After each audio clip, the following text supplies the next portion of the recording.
नमस्कार दर्शक बंधु आपण को आम चैनल को स्वागत।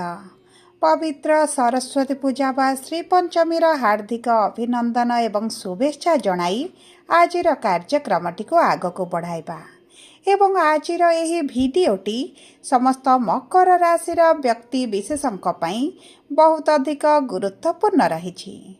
देखंतु आपणकर राशि स्वामी होउछन्ति शनिदेव एवं शनि हेउछन्ति कर्मर न्यायर देवता एवं शनि आम समस्त कर्मर सठिक फल आमको प्रदान करिथांती एवं ता सहित आम जीवन जेतेबेले कर्म प्राधान्य हो जाए सेतेबेले जानतु जे आपणक राशि रे शनिकर प्राधान्यताटी वृद्धि पाइछि। देखंतु एही सरस्वती पूजा दिन शनिदेव करुछन्ति नक्षत्र रे परिवर्तन एवं देखंतु दीर्घ 7.5 वर्ष हैला आपणकर शनिकर 7.5 कारणरू आपणक जीवन रे जो समस्या गुड़िक बढ़ी जाइथिला, आपणकर संपर्क रे तिक्तता आसीथिला, कर्म क्षेत्र रे शत्रुता बढ़ी जाइथिला, आपण गोटे जगह रे फसी जाइथिले एवं आपण बाहरिबाकू मध्य बाट पाउ नथिले एवं आपण बाहरी मध्य पारु नथिले एवं एहार कारण हेउछि आपणकर शनिकर 7.5। देखंतु कली जुगरे टंका पावर एवं संपत्ति हेउछि सबुठारु बड़ ताकत एवं आपणक पाखरे जदि एही तीनोटी जिनिस नाही तेबे केही आपणको पचारिबेनी, आपणको मान सम्मान देबेनी किंबा आपणको केही मानिबे भी मध्य नाही।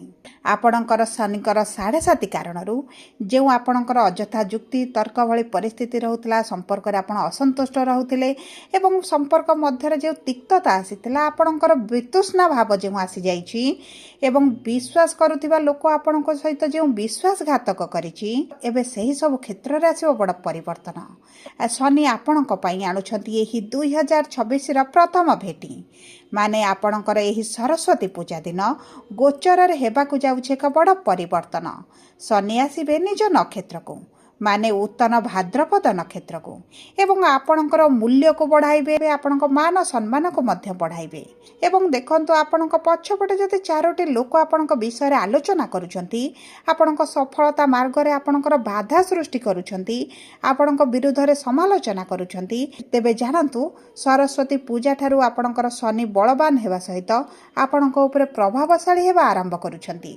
देखंतु शनि हेउछन्ति आपणकर प्रथम एवं द्वितीय गृहर स्वामी एवं विराजमान करिछन्ति आपणकर तृतीय गृह रे एवं तृतीय गृह जेतु आपणकर कर्मर पराक्रमर साहसर गृह एवं सेही गृह रे जेतु शनि विराजमान करथिले आपणकर ऋणटी को बढ़ाई दैछन्ति, आपणको करजिया कराइछन्ति, आपणक कर्म क्षेत्र रे समस्या को बढ़ाइछन्ति एवं संतान परिवार आपणकर जीवन साथी सहित मध्य मतभेद आनिछन्ति। ता सहित सबुठारु बड़ कथा हला किछि मकर राशि व्यक्ति विशेष माने मध्य एमिति एक संपर्क रे आसिछन्ति जो संपर्क को समाज ग्रहण करे नाही किंबा आपण मध्य ग्रहण करिबेनी, किंतु किछिटा कारणवशत आपण सेठारु बाहरी मध्य पारु नांती। सेही परिस्थिति मध्य आपण एही सरस्वती पूजा पर माने जनवरी 23 तारिख पर ठारु बाहरिबा पई जाउछन्ति, किंतु देखंतु आपणकर नक्षत्र अनुसार आपणक जीवन रे की प्रकार प्रभाव पड़िबो ताहा हेउछि गुरुत्वपूर्ण। शनिकर एही परिवर्तन आपणको खुशीर सुखर समृद्धिर भेटी देबा सहित किछि क्षेत्र रे मध्य समस्या सृष्टि करि पारे। तेबे आपणकर नक्षत्र अनुसार कोन रहिछि प्रभाव, कौन रही प्रतिकार एवं कौन करने को पड़ो केबे पर्यंत रहिबो एही प्रभाव विस्तृत भाव रे एही वीडियो रे आलोचना करिबी। किंतु आपणकर जदि मकर राशि होइथाए एवं आपण भी ईश्वर को आंतरिक भक्ति एवं विश्वास करती तेबे वीडियोटी को लाइक करंतु, कमेंट बॉक्स रे जय जगन्नाथ जय माँ लक्ष्मी अवश्य लिखि दियंतु। ता सहित आम सह जोगाजोग करिबा पई वीडियोर मध्य भाग रे एक व्हाट्सएप नंबर टी दिया जायछि, जो नंबर साहाय्य रे आपण आम सह जोगाजोग करी निजर नूतन कुंडली प्रस्तुत करि परिबे, कुंडली विश्लेषण कराई परिबे किंबा आपणकर चाकरी, विवाह, व्यवसाय, प्रेम संपर्क, शिक्षा, स्वास्थ्य को नहीं आपणकर जो समस्या रहिछि ताहार सहजर एवं स्वल्प मूल्य रे समाधान करि परिबे। सेथिपई आपण आम सह वीडियोर शेष पर्यंत जोड़ी होई रुहंतु एवं WhatsApp नंबर माध्यम आम सह जोगाजोग करी निज समस्यार समाधान करंतु। देखंतु दर्शक बंधु, एही सरस्वती पूजा ठारू जो बड़ परिवर्तनटी आसीबो सेतिरे सर्वप्रथम परिवर्तन हला आपण जो प्रथभ्रष्टा होइछंती गोटे जगार फसी जाइछंती एवं आपण सेठारु धीरे धीरे बाहरिबा आरंभ करिवे। आपणक चाकरी रे आपणक व्यवसाय रे आपण संपूर्ण भाव में मनोयोग देवे। कर्म क्षेत्र में आपणकर बढ़ोती देखा दिबो एवं जदि किछि आपणकर कानूनी केस चली लड़ाई चली किंबा सेही बळी तर्क वितर्क भली परिस्थिति रे आपण फसिकी रहिछंती सेथिरु आपण बाहर को आसीबे। एवं ताहा सहित शनि जेहेतु आपणक राशिर स्वामी एवं आपणकर द्वितीय भाव धनर भावर स्वामी आपणकर आर्थिक स्थिति रे मध्य आनिबे बड़ परिवर्तन। देखंतु धनर भावर स्वामी जेहेतु शनिदेव अटंती आपण केमिति अधिक रोजगार करिवे से दिगरे आपण चिंता मध्य करिबा आरंभ करिवे। नूतन व्यवसाय आरंभ करि पारंती। जो कार्य को आपण पूर्वरु अधारे छाड़ी देथिले सेही कार्य गुडी को मध्य आपण पुनर्बार आरंभ करिबा पई मध्य चिंता करि पारंती एवं एही कार्य मध्य आपणकर आगो संपूर्ण होई जीव सफलता मध्य आपण को प्रदान करिवो। ता सहित देखंतु एही सरस्वती पूजा परे जनवरी 23 तारिख परठारु आपण किछि लोकों को भेटिबे जे आपणकर भविष्यत रे आपणक कैरियर रे आपणको साथ देबे किंबा तांकर मार्गदर्शन आपणको बहुत अधिक सफलता प्रदान करिवो। किछि बड़ बड़ लोकों सहित आपणकर संपर्क बढ़िबो, सेमानक सहित जोगाजोग मध्य बढ़िबो जा आपणको पई बहुत अधिक शुभदायक रहइबो। एवं देखंतु किछि संपर्क किंतु आपणको जीवनरु कटि जिवो। विशेष भाव में जो मैंने आपण को निज फायदा पाई आपण सहित संपर्क रखिथिले छलनार सहित आपण सहित संपर्क रखिथिले कहबा को गले मिथ्या संपर्क आपण सहित जोड़ीथिले सेही लोक मानक आपण चिन्हिबे एवं दूरता बनाइबे। एही समय मध्य रे आपणकर खर्च को आपण नियंत्रण करिवे। आपण जो अजथा खर्च गुडाई करुथिले आपणकर मिथ्या संपर्क रे आपणकर प्रियजन हुंतु गर्लफ्रेंड बॉयफ्रेंड जीवन साथी जे कोनोसी संपर्क रे आपणकर अर्थ खर्च करुथिले सेही सब खर्च गुडी को आपण धीरे धीरे बंद करबा आरंभ करिवे, काटिबा आरंभ करिवे।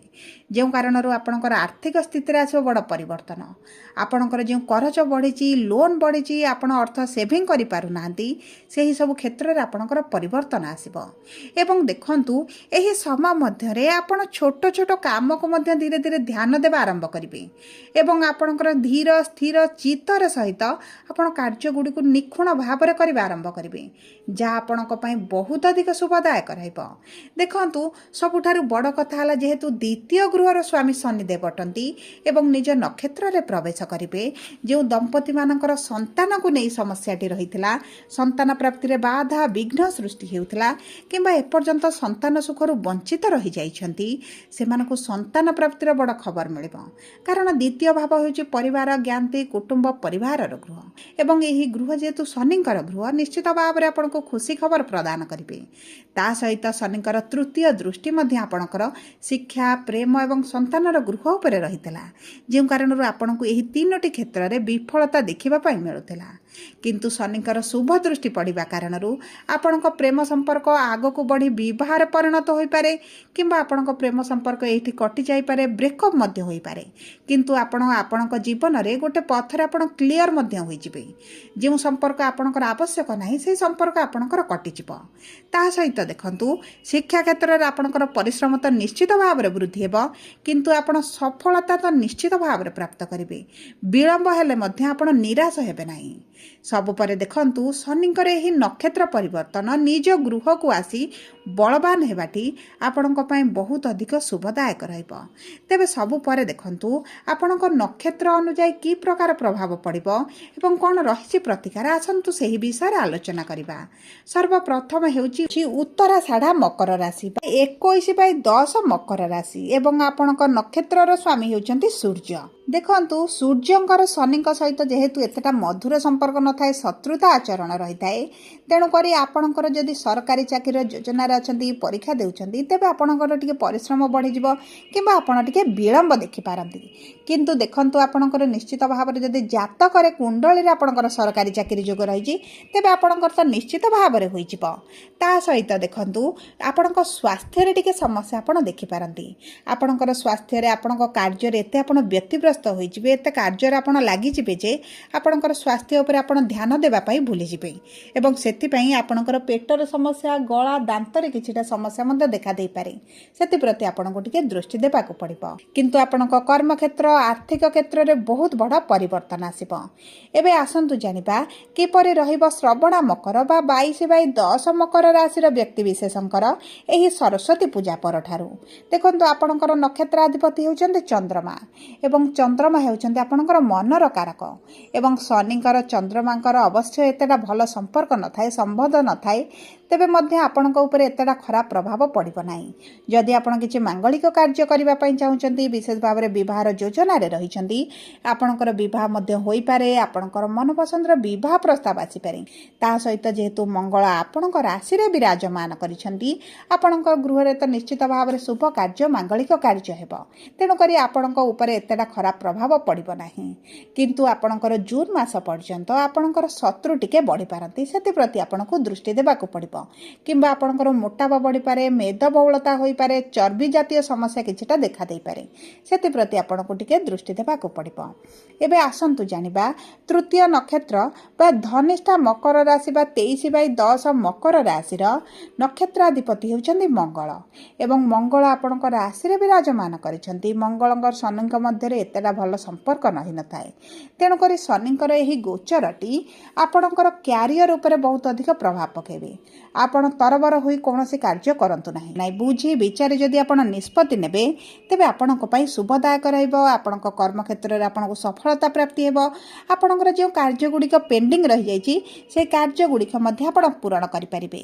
ତା ସହିତ ଆପଣଙ୍କର ଆର୍ଥିକ ସ୍ଥିତିରେ ବିଶେଷ ଭାବରେ ଅନଲାଇନ୍ରେ ଯଦି କିଛି କାର୍ଯ୍ୟ କରୁଛନ୍ତି, ସେଥିରେ ଆପଣଙ୍କୁ ବହୁତ ଅଧିକ ଉତ୍ତରାତର ଉନ୍ନତି ମଧ୍ୟ ପ୍ରାପ୍ତ ହେବ।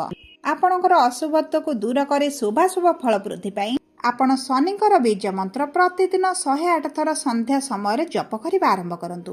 ହନୁମାନ ଚାଳିସା ପାଠ କରନ୍ତୁ। ସୂର୍ଯ୍ୟଙ୍କୁ ପ୍ରାତଃ ସମୟରେ ଜଳ ଅର୍ପଣ କରନ୍ତୁ।